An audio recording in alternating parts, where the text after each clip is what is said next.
Hi everyone! This is Kim Rodriguez. Ngayon, ituturo ko sa inyo kung paano ko ginawa itong napaka-cute na ribbon ponytail. Ayan. Napaka-cute nito, lalo na pag sa mga maliliit na bata, no?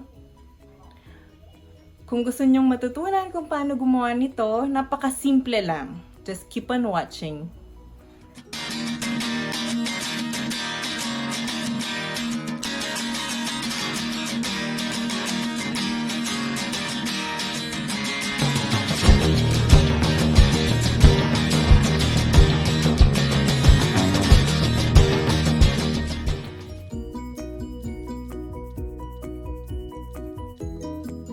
Ito yung mga kakailanganin natin sa paggawa ng ribbon.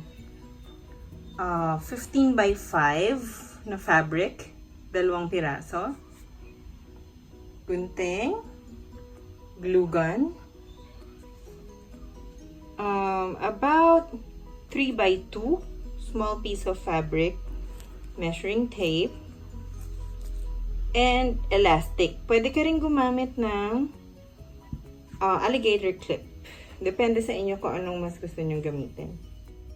Yung dalawa nating mahabang fabric, ifo-fold natin in half. Then, magdodrawing ako ng line kung saan tayo magsistitch. Mag-iwan tayo ng mga about 1 inch space sa gitna para mabaliktad natin yung fabric pagkatahi natin. You can either use a sewing machine or you can stitch this by hand. Napakadali lang nito. Running stitch lang. Pag magsistitch kayo, don't forget to backstitch first para ma-secure yung edges ng ribbon natin.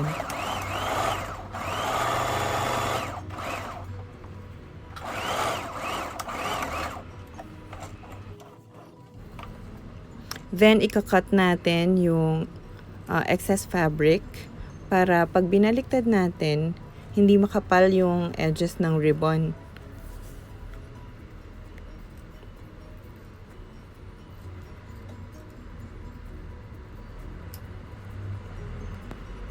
Then, using the hole na pinakita ko kanina, doon natin babaliktarin yung fabric.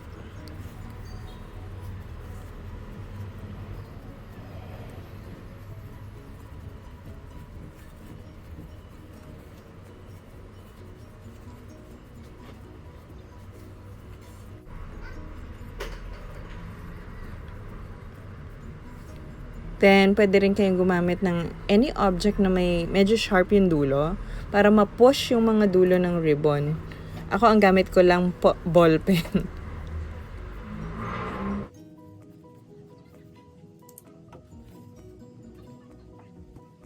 Then, i-running stitch lang natin para ma-close yung opening.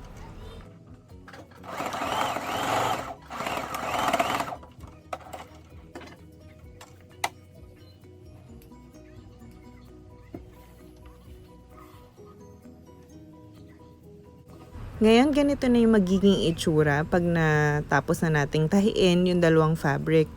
Ifo-fold ko lang in half para i-mark kung saan ifo-fold yung ribbon. Then, itong tail, ifo-fold lang din natin in half. Then, i-hand stitch ko lang para ma-secure yung ribbon.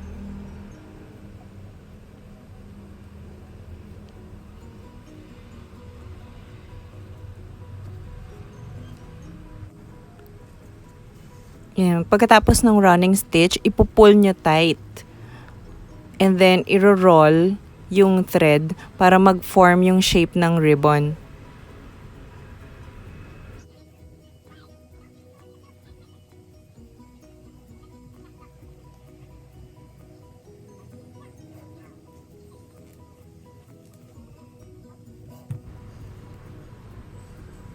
Then, ganun din yung gagawin natin sa tail.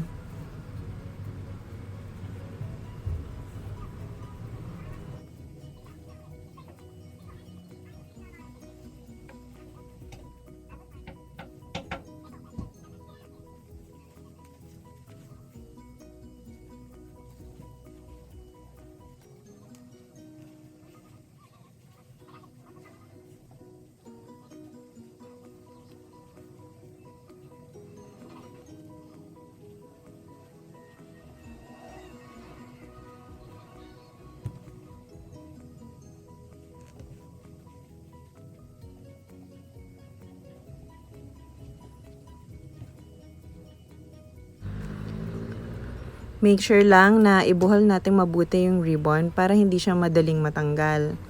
Para matibay yung gawa natin. Then, para ikabit yung elastic, gagamit lang tayo ng glue gun.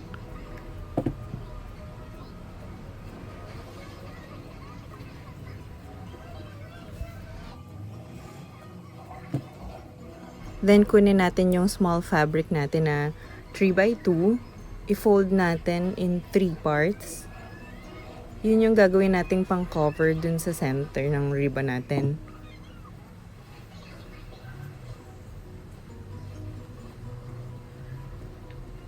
Yan. Isa-secure lang din natin using the glue.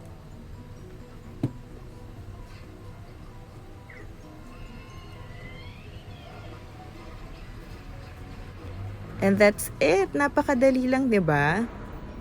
Sana nag-enjoy kayo and sana makagawa din kayo ng sarili nyong ribbons. Don't forget to follow my IG account for more inspirations.